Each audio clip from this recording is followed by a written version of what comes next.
1937, the year of the crowning of their Majesties King George VI and Queen Elizabeth, stands out as the most memorable in our lives.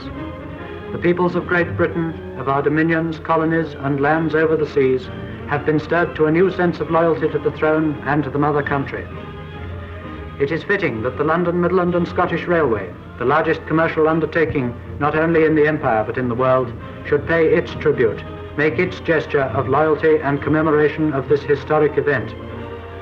And so, while London streets were thronged with enthusiastic crowds, there was being completed at Crewe a series of 5 new locomotives of a secret and entirely new design, destined to make railway history.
Silver streamlined engines of the Princess Coronation class were produced to haul new trains, the Coronation Scots.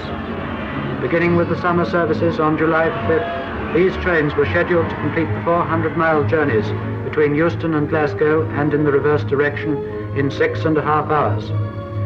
Blue and silver coaches, constructed at the Wolverton works of the LMS, complete what are claimed to be the finest trains in the world. This, then, was the contribution of the London, Midland and Scottish Railway to this great coronation year, a contribution that gives daily service to the nation, a tangible, living contribution, exemplifying the spirit of the age.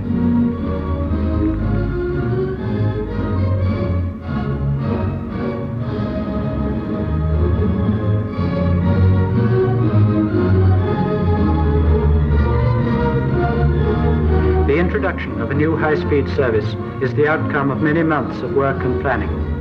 It was in November 1936 that the first steps were taken to make this enterprise possible. In that month, the engine Princess Elizabeth completed test runs between Euston and Glasgow that achieved world records for the LMS. For this remarkable feat, driver Tom Clark was awarded the Medal of the Order of the British Empire in the Coronation Honours.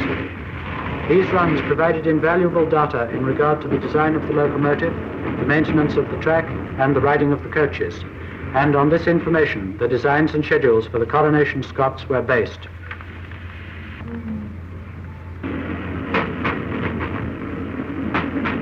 1937, in addition to being Coronation Year, also marks the centenary of the opening of the first portion of the London and Birmingham Railway, including Euston Station, the LMS headquarters. 100 years of progress. Here you see a practical demonstration, specially arranged for this newsreel, of the advance that has taken place in the design of engines since the first railway came to London. On the left is the locomotive Lyre, 100 years old and still going, if not strong, at least going. Next is the engine Coronation, built in 1911 at Crewe and named to commemorate the coronation of King George V. And lastly, Coronation, blue and silver streamlined product of 1937, huge and massive, dwarfing her predecessors in both looks and performance. Built for power, built for speed, a veritable king of locomotives.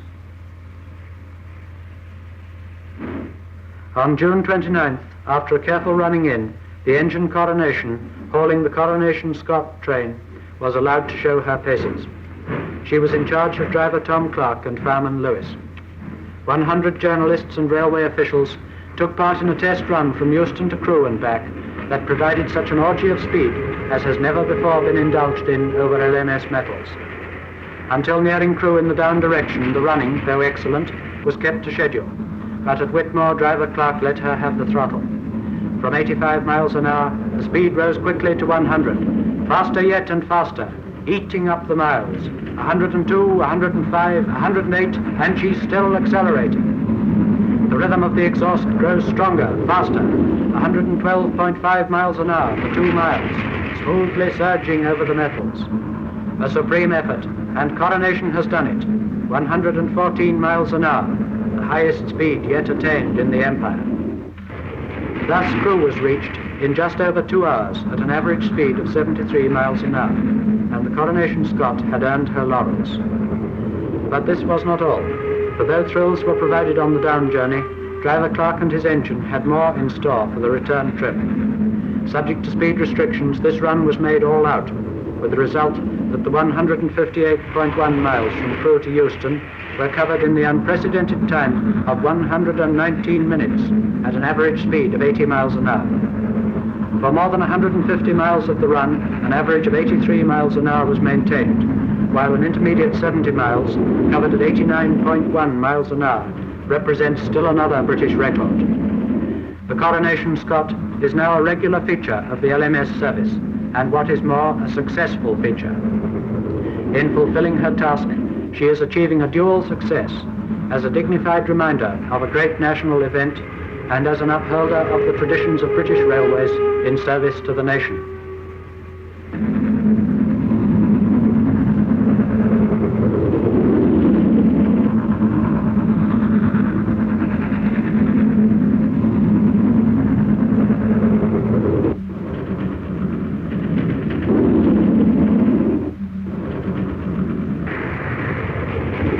Here's continued good luck to the Coronation Scot.